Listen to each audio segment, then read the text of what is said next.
our boys, even at JKUAT or University of Nairobi, can get this thing done in one day. But we don't want to. So we go to the Venezuelans and we look for people, we procure ballot papers from Europe and so on. We can print money in Raraka, but we must print ballots in Europe. It's a circus. And so Kenyans have to wake up to a certain level of anger and ask CJ, how long are we going to endure this nonsense? I mean, what's the difference?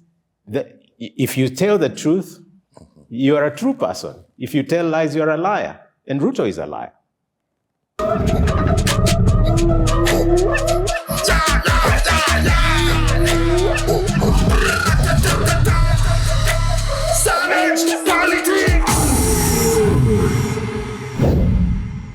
Welcome to our episode today. I want to take this opportunity, first of all, to thank our viewers. We appreciate your comments. This is raw politics. We are not trying to come up with scripts, but rather discussing it the way it is. My guest today wears two caps. He is a politician and he's an artist. People always confuse him to be a pastor or a preacher, but he's actually an artist and a politician. The third hat, which most people have forgotten, is that he was also a presenter. He's a journalist. He worked with Family Radio for a while, and now he focuses on politics and he continues his gospel music. This is none other than Brother Reuben Kigame. It's nice to see you, sir. Pleasure. Welcome to our show. Asante sana. Karibu. Nashukuru. You are a presidential candidate last election, and somehow it was maneuvered that you don't get to the ballot. I like the word maneuvered. Yes, that you don't get to the ballot. Yeah. Maybe if you can tell us about the frustrations you went through, and if you have an idea of where those frustrations were coming from, and why everybody went flat out to ensure that Kigame is not on the ballot. Maybe tell us a bit about so that. they may have thought that they will end up being frustrations. There are very, very good learning opportunities for me, and also a moment of discovery, how politics mamboleo in Kenya goes, you know. Yes. Because we've seen different manifestations of, political maneuvering, but I've never seen a country so bent on ensuring that somebody does not make it to the ballot. Never. I know that, people have been locked in their houses or maimed and so on so that they don't participate. For me, it was actually the IEBC itself, that independent institution, working overtime to ensure that I don't get to the ballot. And they became active like 3 or so months before the election. So the first thing they did was, let me go back to the system, because they frustrated me through the political parties. Every single political party I joined, they raised a candidate against me. So that every time I was named the flag bearer of a political party, then the party turned around shortly and said, we have another candidate. And that went on for 7 different parties. Interesting. That's how I ended up an independent candidate. Now, to make it a circus, they then raised a lot of independent candidates. If you can see what they were trying to do. So, in fact, the talk of town around Kenya was these jokers, the independent candidates, jokers, so that you almost dismiss the whole thing right at the beginning. But then they began to manipulate the process. So the first thing was they insisted that we needed to collect ID cards from Kenyans, ID cards, that's against the, information and privacy policies. You don't take people's private data just like that. Every one of us, well, we went to court in petition E160 and we won. They said that was an illegality. I live with visual disability. Now, the Constitution in Article 54 and several other articles pushes for inclusive participation. So that IEBC should actually have been making it easier for me, not difficult. So I went to court to ask them to include me on the basis of the constitutional provisions, international procedures, and the UN Charter and all of that. They still didn't want it. So Justice Murima, if you remember him from Milimani courts, ruled that IEBC was wrong. They needed to include me on the ballot. So what happens? 3 days after he ruled, he was transferred from Milimani to Kitale. that is as punitive as it gets for the poor judges.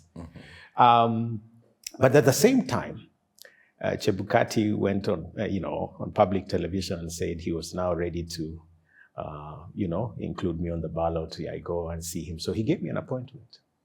Now, 2 days before the appointment, IEBC goes to court, to the Court of Appeal, and stays the Mrima judgment.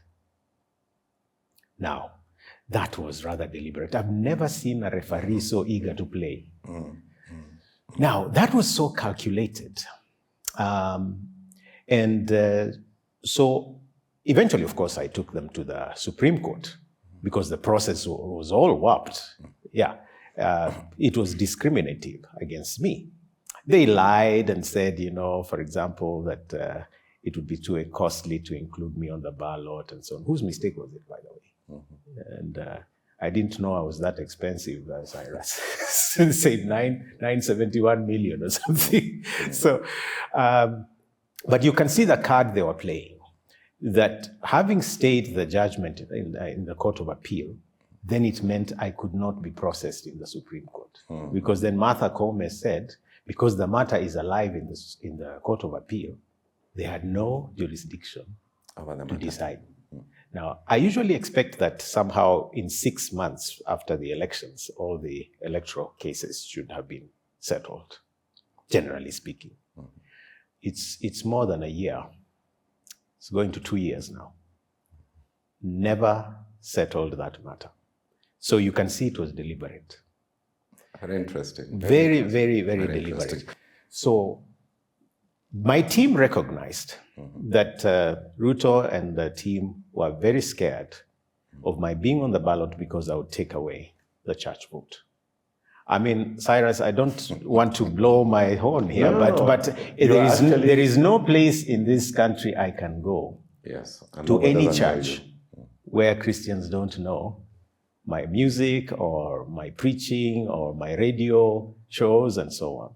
So that was realistic. Quite likely we would have walked away with a section of the church votes. Not all, of course, but a significant amount.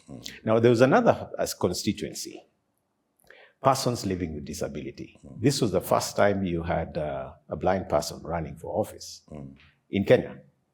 And I remember, my friends and groups that I was talking to vowing, huyu tutakufa na yeye, kind of thing. So, because you have faithfuls who believe in their leader, who is a bishop or a pastor, prophesying something.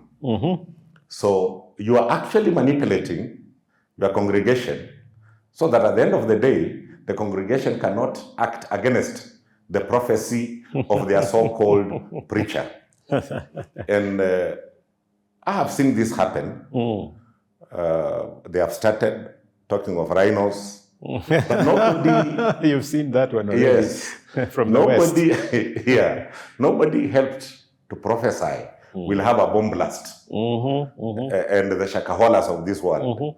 So this prophecy, fake prophecies, Right. if I might call them, how do we help Kenyans understand that a section of the Christian leadership, and this happens particularly with Christianity, Right. are actually commercial. They are paid to campaign, and they use the Bible to manipulate their congregations in favor of whoever has paid them. How do we address this crazy scenario? Yeah, so let's go to the principle first. The principle is that of the counterfeit. Wherever you have a true thing or a good thing, there will always be the possibility of a counterfeit or a fake. So you have to go further and ask, what is prophecy? Because you have prophecy, which means God speaking his word through people, and it's always predictive ahead of time with details. You know, it's not guesswork, with details.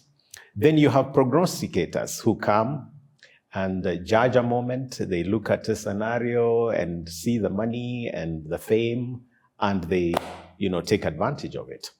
If you remember in the year 2000, when Benny Hinn first came to Kenya, and everyone was excited about Benny Hinn coming to, first it would be Uhuru Park, and then it ended up being university grounds. What drove Benny Hinn's coming and everything that happened had nothing to do with the teaching of the truth or biblical exposition. It was all euphoria. This guy who can make people fall, who can cure, who can heal diseases, and never mind how some of those miracles happened. Yes. Because you live in a world where people are so hungry to see the spectacular.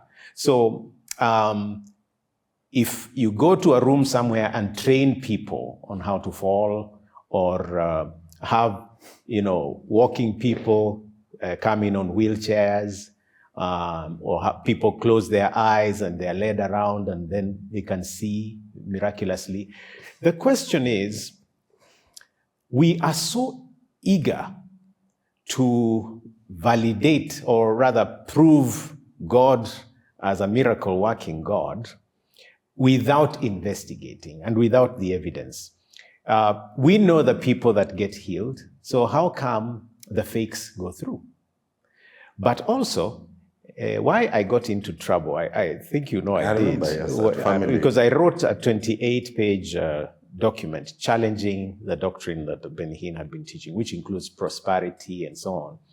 Not that prosperity in itself is wrong. No. We want to prosper, and God wants all of us to prosper. Yeah, but if you manipulate prosperity so that people pay for prayer, people pray for miracles, people pray, or you tell people that if they believe and give this seed or money, they can shaken together. Yes, all of that. So you manipulate. Yes. So me and my big mouth, I challenged something that was being taught on, the media house that I worked for. And I said, why are you telling people that you'll give them free stuff, but in return for $20? If they're going to pay $20, then it's not free, you see.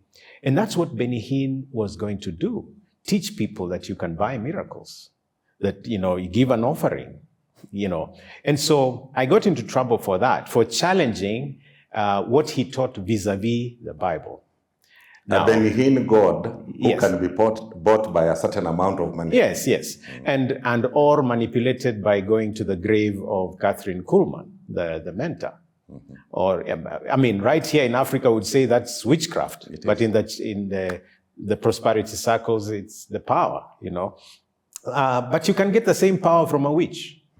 So the point is that we needed to call lies for what they are.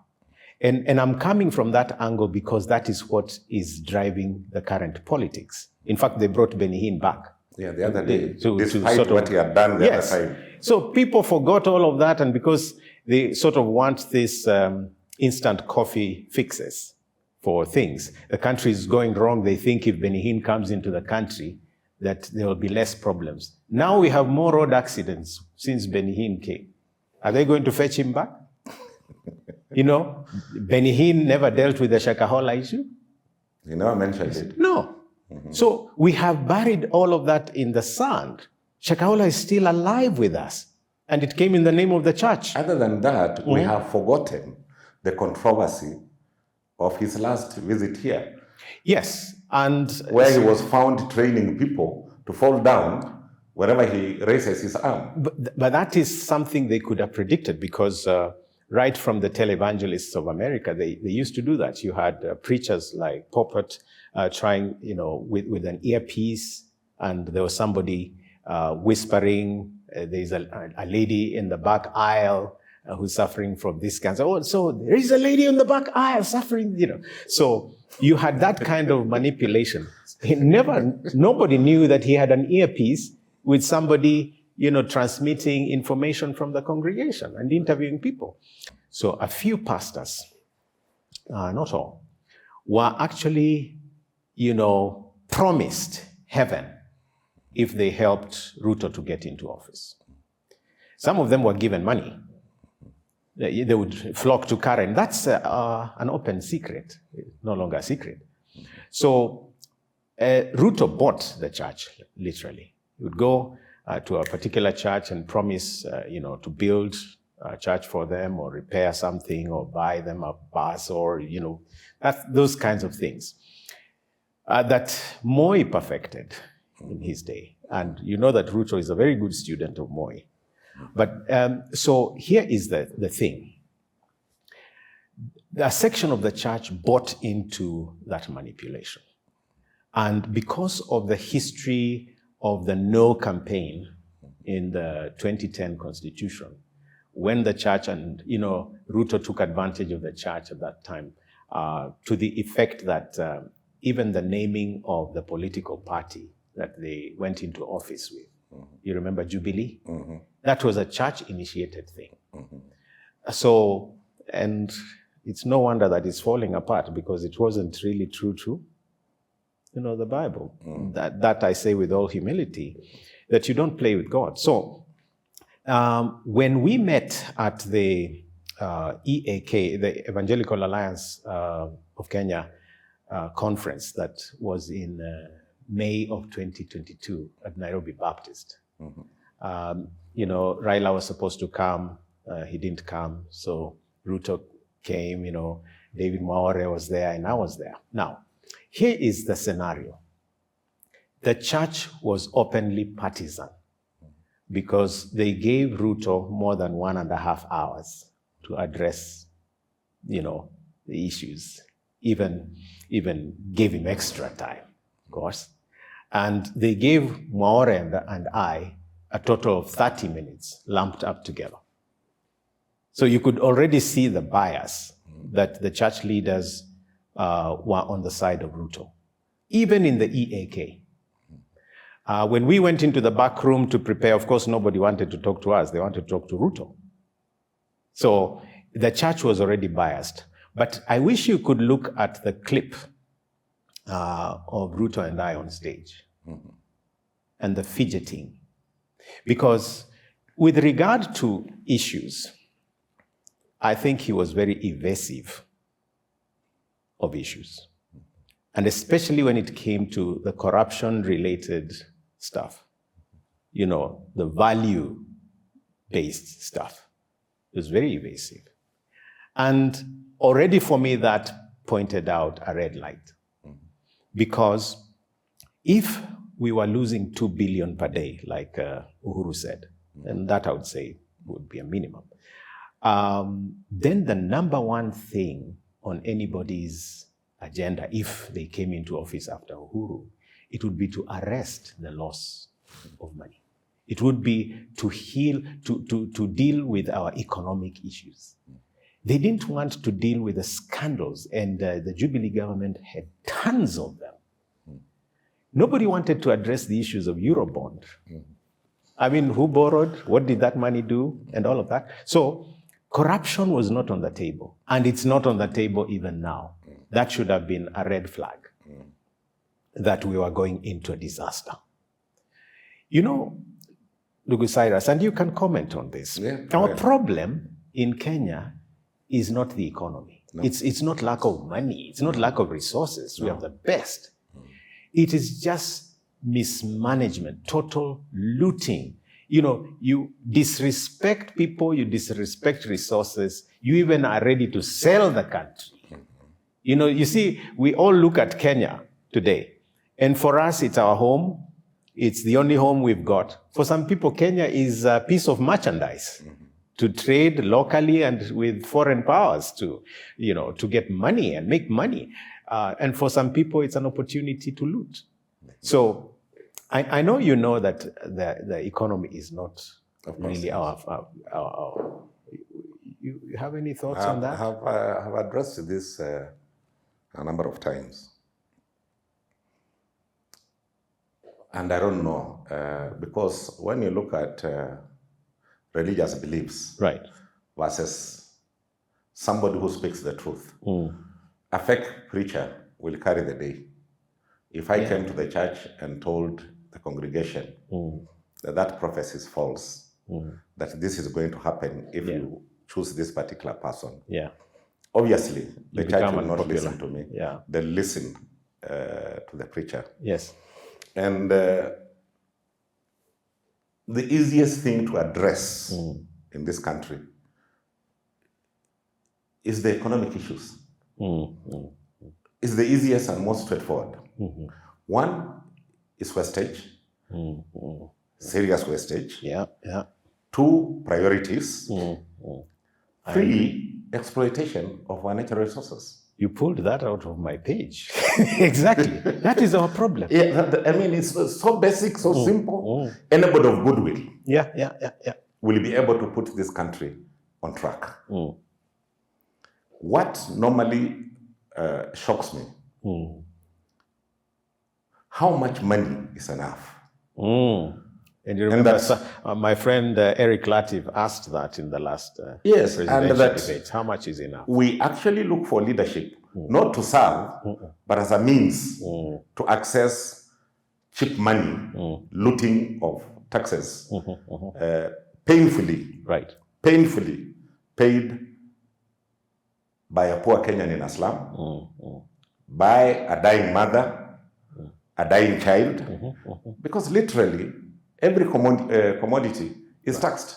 So anybody that is alive consumes food. So you pay taxes. Now, if you are a leader, is there any conscience in you to understand that whatever you are looting, where it is coming from? You know, CJ, you have hit the nail on the head. I mean, we give them a chance to improve our lives, and instead they get in and make all of us miserable, totally miserable. So that at the end of the day, when I look at the current government, what appalls me is not even all the economic discussions. It is the lack of humanity. It is the indignification of people, so that you reduce people to beggars. You reduce the same people you said you are going to help, you know, the mama mboga, the boda. You reduce them to a state that is worse than where you found them. Because Uhuru may have had his problems, and he's a human being, yes. But I never heard the kind of cries that I hear when I go around this country. University students. Picture this, CJ. A young man goes to school, the parents have sold land so that they can pay for a year or two. So it's not guaranteed that they'll pay for the 4 years. So they go there. They've paid fees, they forget the child. They don't know how the child pays rent to live. They don't know where the child gets food. So there's something that has emerged in the universities called kuinama, where you sleep and sleep and sleep until it is time to, you've spent some of the day because you're so weak. Then you go and borrow something or find if a friend has food so that you can share. Our kids are starving in these halls. And I'm raising this deliberately with you because you and I went to college at a time when university was university. We even had what we call boom. You know, you had the food, yes. We had a 3-course meal, good breakfast. You had lunch, you had dinner. We even had dessert. Those days, it was all, you ate and left food behind. But that was not all. You had a place to stay, the halls of residence. So we know that it worked one time. Now, with all solemnness, I want to say this. Ruto is 8 months younger than me. We were in college. 8 years, 8 months. 8 months. 8 months, okay. We were 8 months apart. He was born in December, I was born earlier in March. Okay. Now, we graduated the same year. So he knows what university was like. He can't pretend he doesn't know. He knows how universities worked. So, for him to superintend over the damage of education, the suffering of the youth in our colleges, for him to superintend over people throwing themselves from the top of floors to die because they're desperate, shooting one another, to superintend over, the levels of crime in this country as a result of people being hungry are at an alarming rate. And if you're in office superintending over, you're actually supervising all this, you should be so ashamed. You should be so ashamed. In fact, the honorable thing to do would be to resign. Because one more day in office, you increase the suffering of Kenyans. That conscience, the death of conscience, is not a good place to be. Let me tell you, Moi, I heard it from you, and you know Moi better than me. I hear it was so difficult to talk to Moi. He was a very poor listener. Now comes Kibaki. Kibaki was every of my friends says he may have had his problems, but he was a very good listener. Uhuru, the way you see him interact with people, he has his problems, but see him interact with young people. Hey, bwana, he's a very easygoing guy. So he listens. Enter Ruto. And we write about this finance bill. I even wrote like 16 pages to show what was wrong with the bill before it became an act. So many submissions to Parliament, so many, all of them thrashed out. Nyinyi mseme vile mnataka, mimi nitafanya vile nataka. Tell me, where did David Kitari go among us, the Christian community? That's where the interview should have begun. Yes. Because really, the bulk of the vote came from the fake pastors. Where is Timothy Njoya, Bishop Muge, Mwananzeki, Bishop Okur, the people really who had the conscience of society at heart in the current setting of our religious institutions. My friends like Bidan Bugwa were jailed because of speaking truth to power. Gitari, certainly Alexander Muge was gotten rid of because of speaking truth to power. Timothy Njoya was beaten badly because of multi-party politics. And people ask, where are those voices? We are here, CJ. Yes, that's what We've been there. We've been there since, especially the Uhuru time. We've been speaking truth to power, and I'm not alone. You have, you remember Sami Wainaina? Were very, very vocal from All Saints Cathedral. Yeah, he is. And so There may be the Wainainas and the Kigames now, but we could do it more. We could do it more because I think people fear, and there are those who think because God is in charge, he will take care of things. But he's left us here as his mouthpiece. He gave us dominion. Yes, absolutely. Yeah. Yes. So you don't expect him to come back. No. When I've given you the power to do what is correct. We are here, and that's why I'm on your show, because I believe if you see something going wrong, if you keep quiet, actually you'll be blamed. Even God will blame you for it. If you see me going astray and you don't tell me, I think you'll be culpable.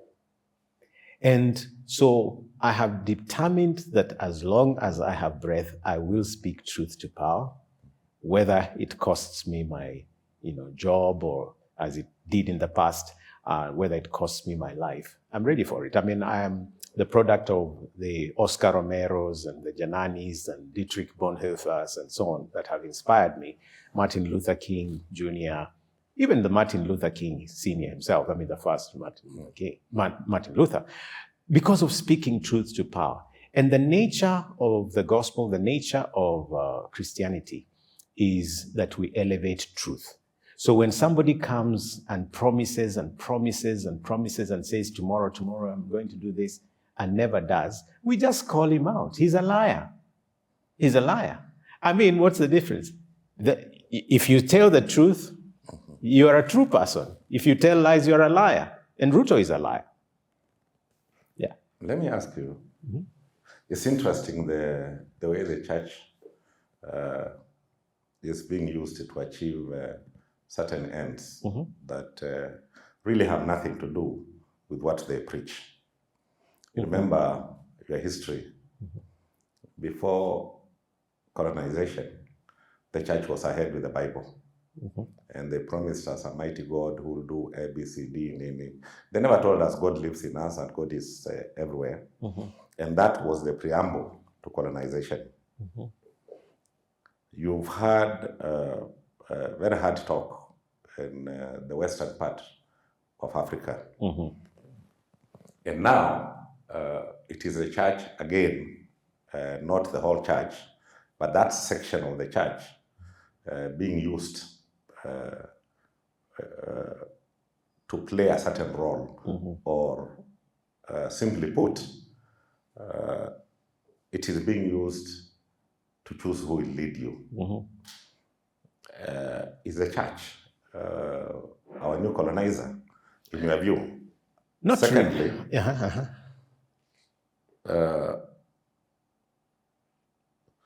you use, when you want to manipulate a situation or manipulate people, you start with what they know. What are your comments about the influence of the church serving interests other than interests for maybe foreign nations? Right. If you see something happening in Kenya in the name of Christianity, you want to ask, how far is it from Christ? Now, the definition that we've given the church, every Tom, Dick, and Harry that wants to say, Bwana asifiwe, God is good all the time and all the time, everybody memorizes that jargon. And jargonizing has very little to do with truth. Now, so when it comes to euphoria and political maneuvering, of course, wherever there are numbers, politicians will gather. I think it's the Bible that says wherever there is a carcass, the vultures will gather. So the vultures gather where there are numbers. And that's why they go for churches and funerals. Now, to say that Kenya is 80% Christian or 82% is a misnomer, because you would be judging Christianity by every Tom, Dick, and Harry who says that they're Christians. There are real Christians in this country that I know that will never take a bribe, even if you tried. There are people who will not tell a lie. In fact, they'd rather die. So they're there, but they never get into office. In fact, the church discourages such people to get into office. Remember what I was told when I ran for office in 2013 in Vihiga and then 2022. They said, Muiru was here. you'll fail like him. Bishop Margaret Wanjiru has tried. They recently even gave me the example of Professor James Ole Kiapi that I supported very much. I helped set up his RBK and so on. I said, you'll fail like him. Now, so they look at the exceptions. They look at the failures. They don't look at all the other Christians that have succeeded. I mean, let me just give the most recent example in Malawi. You have someone from the Assemblies of God of Malawi, who is president, Chakwera. He used to live in Bururu. Yes. So you can see that it is possible. So it's not either or. It's about the mistake of dichotomizing faith, so that on Sunday you're a Christian, then the rest of the week you live like a demon. I want you to comment on the influence of the African culture by Christianity. And as you correctly put it, the original and true Christianity, we still have it. But there is some perversions of true religion by introducing very many new things, same-sex marriage, and a host of others. What is the power of money on the Christian church? Absolutely. So where we are now in Kenya, when you impose somebody else's culture on us, even just here at home, there is no way you can impose a Kikuyu culture on the Luo or the Maasai or the Luya. They will clash because certain things will clash. So when you come from the West and introduce something like LGBTQI because it's good for you, and by the way, it's not all of the West that embraces it. So when you force it here, like what the West has been doing to attach it to aid, you don't adopt this thing, we don't give you aid. You see, the problem is not a cultural thing at that point. The point is that they've realized that if we dangle money, then we'll be able to get these people to sign up to anything. And I think there's been a lot of dangling. I really admire President Museveni and his stand, and the former, the late Mugabe, and the Kwame Nkrumahs and so on. And now what is happening, you highlighted something happening in West Africa. For once, what we have fought for in terms of speaking truth to the West is happening right before our eyes, and the West Africans are getting it before the East Africans. You look at African leaders helping the West actually dominate our thoughts, right? Helping the East dominate our thoughts, just because of greed. A country whose central bank is running a foreign country. And when you look at the various sectors that influence this, you find there are slogans used. Independent, judiciary, independent, whatever. How independent are these independent institutions? Earlier we talked about jargonizing. Yes. And we jargonize a lot with terminology, and one of those that really annoys me now is democracy. Yes. Because the countries that shout loudest about democracy are the most undemocratic. And I want to tell it to the United States to their face that they have no audacity to lecture anyone on democracy because they are the most undemocratic. One, just look at the racial question. Yeah? I mean, you have someone like Trump pronouncing that you should send Obama back to Kenya and all of just very, very openly racist. When George Floyd is killed, you expect that there would be an outrage from the Republicans. No. But, if you look at the wars around the world, a lot of them were started by the United States. I mean, if you look at what happened in Syria, if Russia didn't intervene, I mean, Syria would be a terrible place. I have a personal opinion on what is going on in Ukraine.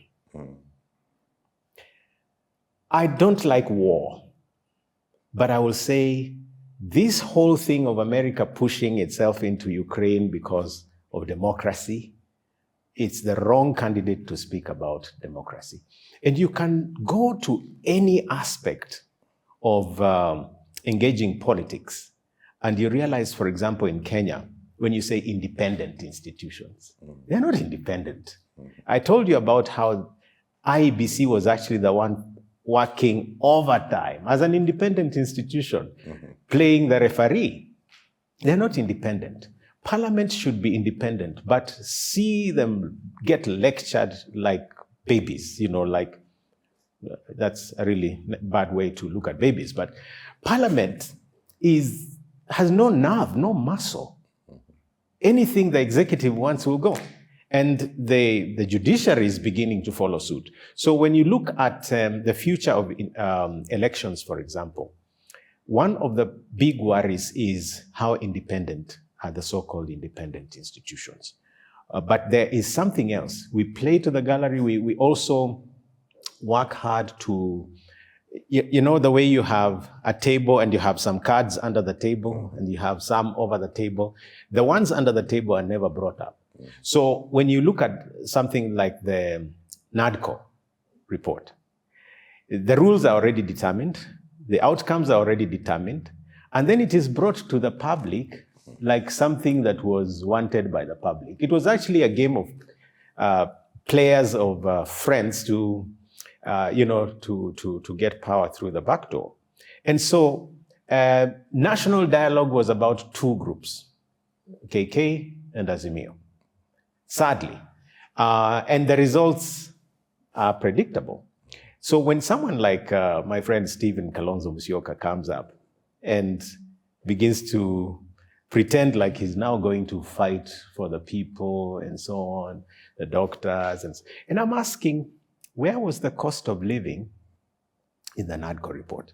So these, whether you call it a commission or you call it an organ of government, whatever you call it, there is no independence whatsoever. It's having interests. Absolutely. And if you see how the IEBC is going to be formed, it is really a club of cronies deciding how they will steal the next election. And by the way, have you seen how Brazil and India have handled their elections? Yeah. All digital. You can have results in one day. But all this paperwork where you're waiting for somebody for 4 days to come from Lodwar to bring a Form 34 something to Bomas of Kenya. It's very deliberate. I mean, we trust Safaricom now to transmit our money and so on, but we can't have a digital election. It's deliberate. We can actually vote and get results in one day.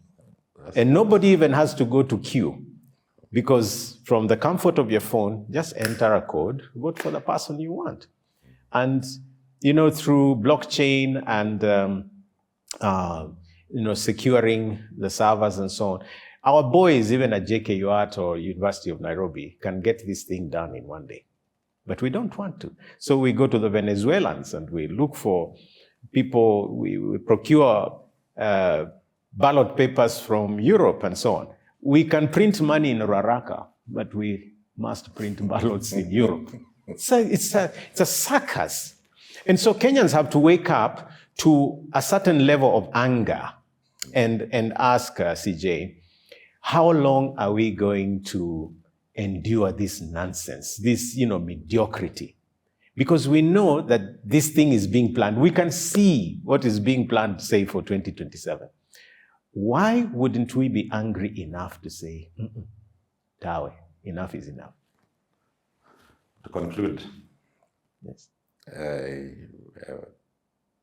5-10 minutes. The role of the church in leadership and the leadership of the church, really what we expect them to do. And finally,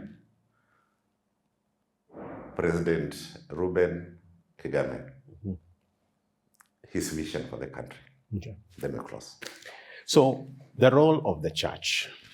I believe that first of all, the church is the conscience of the nation, so that you play that non-partisan role of helping the nation to know when it's on track and when it's falling off. The problem is when you swallow the church leadership and play money and play populism, then you lose that role of being the conscience. And that's what happened in the last election. Secondly, the role of the church is prophetic. You can announce the voice of God or the will of God to a nation, to leaders specifically. You can tell them, if you go this way, you're going to, perish. In the Old Testament, you had prophets for every king. They would tell them. Now, you all know, and I put this on social media, and it cost me, by the way. Two things cost me on social media, I'll tell you about.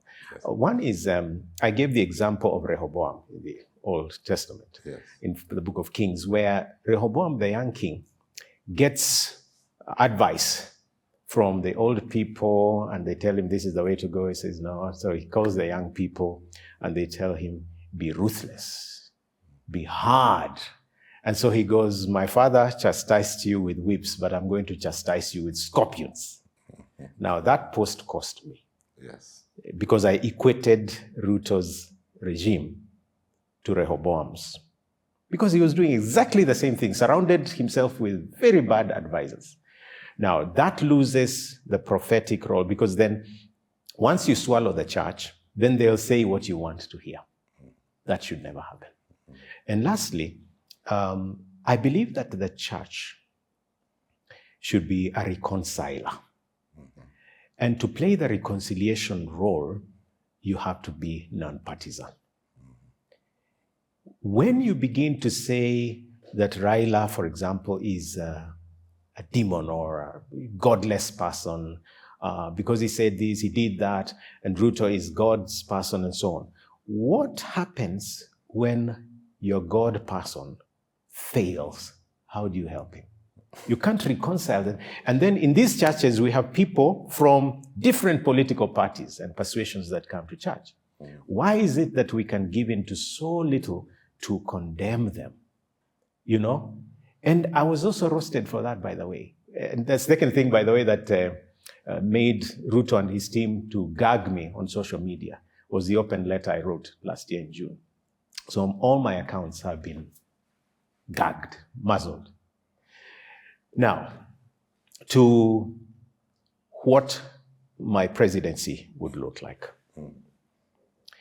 First of all, the fundamental thing is how we form government.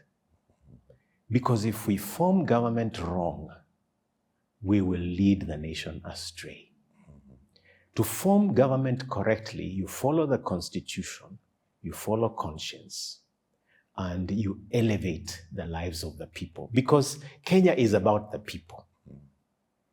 Now, if you form government for yourself and your cronies, you will lead people astray. Alienate. Yes, you alienate. Yeah, so the first thing I would do is form government right by inclusivity. Yes, not just inclusivity, but especially professionalism, looking for people. I would never put a medical doctor to be in charge of education. No, we have, education specialists. So get the professionals in the right places, get a lean cabinet, a lean government, spend less and so on. But you don't do that when you form government, you start early. So this early, I've been identifying people from Kenya and the diaspora to be able to form the next government. People that have not been adversely mentioned for stealing, for grabbing land, for taking things by force. The second thing I would do is prioritize the needs, the fundamental needs of the people. And those that are just four. Number one, food. If you have food, you can live. Yes. Number two, you need health services because occasionally you'll get sick. And I don't talk about free health services because you can't quantify who will get sick when. Thirdly, and this is the basic thing about my presidency, I want total free education, as in zero paid, because the government should pay for education from primary to undergrad. Unataka kujiongeza, jiongeze, lakini undergrad, it's our responsibility. High school. And with 15,000 capitation for primary school, 30,000 capitation for high schools, and 210,000 for undergrad, you can actually spend just under 400 billion on education. And that is inclusive of paying teachers and all, and the trips and so on. And you will get it all free. So tell me why we are spending 628 billion and it's not free. So I would want free education. But the fourth thing is jobs. So food, health, education, jobs. And instead of looking for jobs out there, look for them here. Create them here. Get incentives for Kenyans in the diaspora to invest. Get foreigners to invest. Get Kenyans to zero rate, whatever it will take to invest here. Yes. And so create jobs. But the most, the thing that will particularly create jobs for me would be what I call demarginalization. I come to CJ and say, tunataka kufungua Lodwar, tunataka kufungua Turkana. We will need roads, we'll need schools, we'll need hospitals, So once we demarginalize, not only will we create jobs, but we'll create equity, we'll get rid of some of the problems like banditry, etc., etc. But I finish with what I would call a pledge. If I ever got a chance to go into office. Because I know myself, and maybe this is one advantage of being blind, CJ. Mimi tamaa ya shamba la mtu ama nyumba ya mtu, mke wa mtu, mimi hiyo sina. So maybe we need a blind president for once. Huh? Yes. But what I would want to do is attack the issue of corruption and impunity like I have claws, like I'm paid to do it. I would like to smash the whole question of corruption and push back the issue of debt, because we have enough, we can get enough to pay for what we owe. But most of all, we need to jail those who stole our money, because we have odious debts. Money was spent by a few people and we are paying for it. I would want to lower taxes. Who said VAT must be 16%? Is it written in any scripture? No. Rationalize these taxes. Why would somebody pay more than 15 licenses to open a hotel? Rationalize these things. Lower the taxes. If you lower the taxes, everybody will be able to pay, and pay joyfully. Thank you so much. Thank you greatly. It appears that quite a majority of leadership in this country understand exactly what is wrong with our country. You come out clearly that our largest investment is in our children. We educate them, and therefore we must create jobs for them. And I skipped something you asked earlier. We should also decolonize education. And decolonize education. Yes. Thank you so much for your time. I believe your views will go a long way in educating the church and helping the congregation identify the true church and the commercial church. Because really, it has turned out to be a tool that is used effectively to manipulate interests rather than a guardian of conscience, of righteousness. Thank you. May God bless you. God bless you. And we all return to the scriptures. We'll be safe there. Thank you. Thank you. Thank you.